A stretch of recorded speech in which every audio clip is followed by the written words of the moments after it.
Salut, c'est Trado, content de vous retrouver pour la mise à jour de l'indice parisien. Alors il s'est pas passé grand chose hier puisque les États-Unis avaient leur marché fermé pour cause de journée d'indépendance et du coup le CAC 40 s'est contenté de préserver l'essentiel, à savoir demeurer au-dessus de la résistance hebdomadaire ici des 5580, 5602 qui est en train d'être franchi, mais je vous rappelle que si cela est vrai en données journalières, ce n'est pas encore vrai pour l'instant en données hebdomadaires, puisque c'est à la fin de la journée de vendredi que l'on regardera si on arrive à se maintenir au-dessus de cette zone grise, ou alors si simplement cette zone grise, regardez ce que ça donne en données hebdomadaires pour bien comprendre ce que je raconte.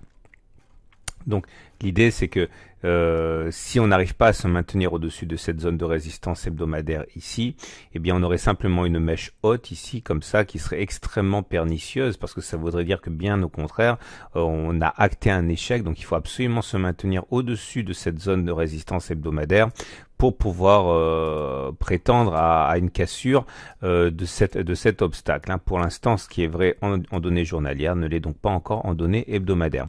Cependant, on a réussi quand même à aller chercher l'énergie pour se maintenir un peu en suspension au-dessus de cette zone avec un prochain obstacle ici qui correspond à une autre zone hebdomadaire de résistance, les 5624, 5657.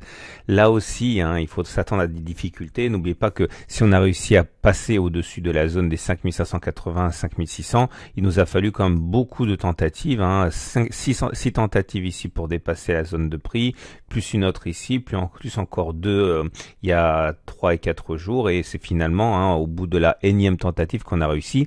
Vous imaginez bien que la zone hebdomadaire ici, la zone de résistance journalière hebdomadaire ici, sera exactement du même tonneau, donc il faudra s'attendre à des difficultés. Pour l'instant, on surfe sur la bonne humeur insufflée par le changement de ton à venir ou déjà acté des banques centrales qui envisagent maintenant d'être plus accommodants. Bref, voilà où on en est, et pour l'instant on a donc une bougie qui est assez intéressante, puisque elle est c'est un signe d'indécision. Vous voyez, longue mèche haute, longue mèche basse avec un corps rouge relativement réduit. C'est un signe d'indécision. Il faudrait surtout pas avoir une bougie rouge comme ça en dessous vendredi, puisque ça serait une étoile du soir. Il faudrait éviter ça, on y reviendra le cas échéant, mais pour l'instant on n'a pas de raison de penser que ça risque de venir. Regardez également, je le fais maintenant, on a une ligne de tendance ici en noir là, donc on peut considérer que tant qu'on se maintient au-dessus, il n'y a pas d'alerte graphique.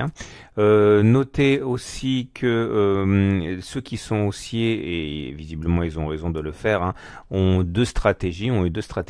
La première des stratégies, c'est d'être acheteur au plus près du gap pour viser l'objectif donné par le gap de continuation. Je vous rappelle que le gap de continuation, c'est distance parcourue avant le gap reporté par-delà le gap, ça donnera un objectif à 5648, ce qui signifie que pour être intéressant avec un stop loss en dessous du gap, là c'est trop tard. Ceux qui l'ont fait l'ont acheté sur cette bougie-là, on l'avait mentionné déjà.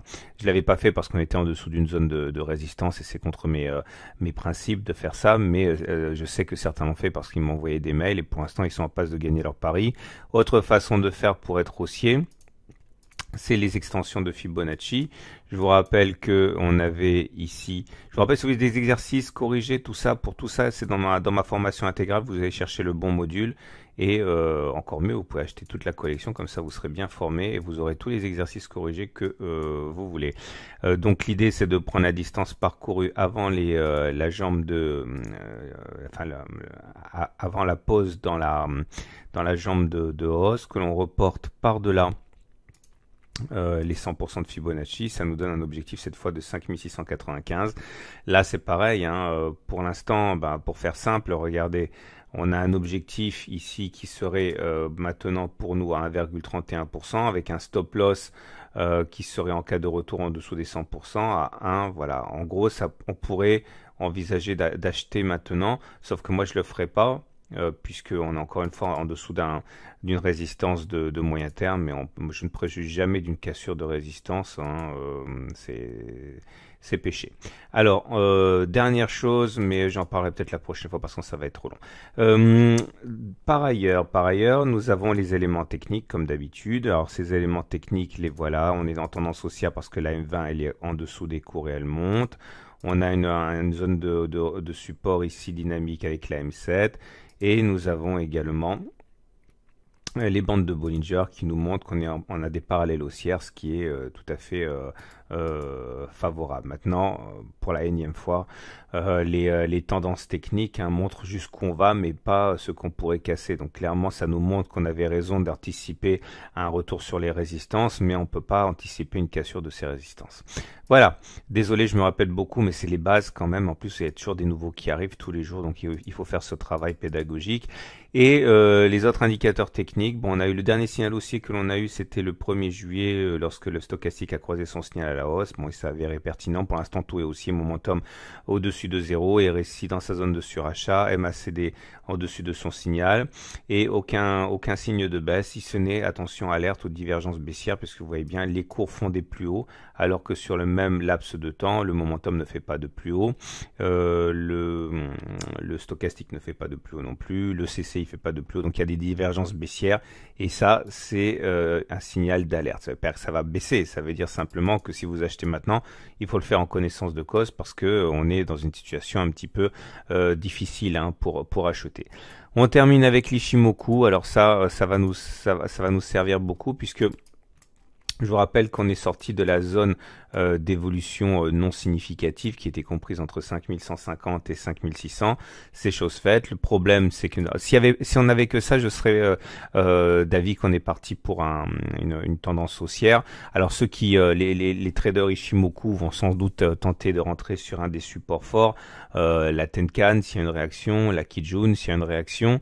Parce que bon voilà, on est sorti par le haut de cette zone de neutralité, on va dire. Le seul problème, c'est qu'il y a ce rideau défensif que le hasard a fait, que le hasard a posé juste au-dessus de cette zone, donc ça gâche un peu la fête. Il faut savoir que, à titre personnel, tant qu'on n'aura pas passé les 5670, je garderai un biais neutre.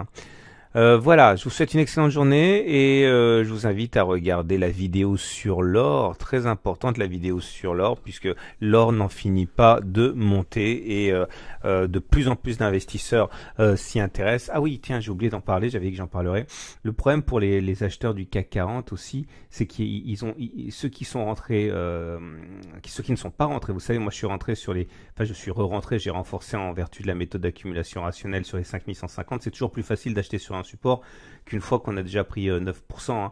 Donc là, le problème des haussiers, c'est que ils n'ont pas d'autre choix que d'attendre la cassure des résistances. Alors que s'ils avaient acheté sur des supports, il y avait qu'à se laisser guider, et c'est vrai que le stress n'est pas le même. Si vous voulez en savoir plus, tout ça, c'est le module sur la méthode d'accumulation rationnelle, que vous pouvez retrouver également dans le pack intégral. Voilà, à demain pour la mise à jour.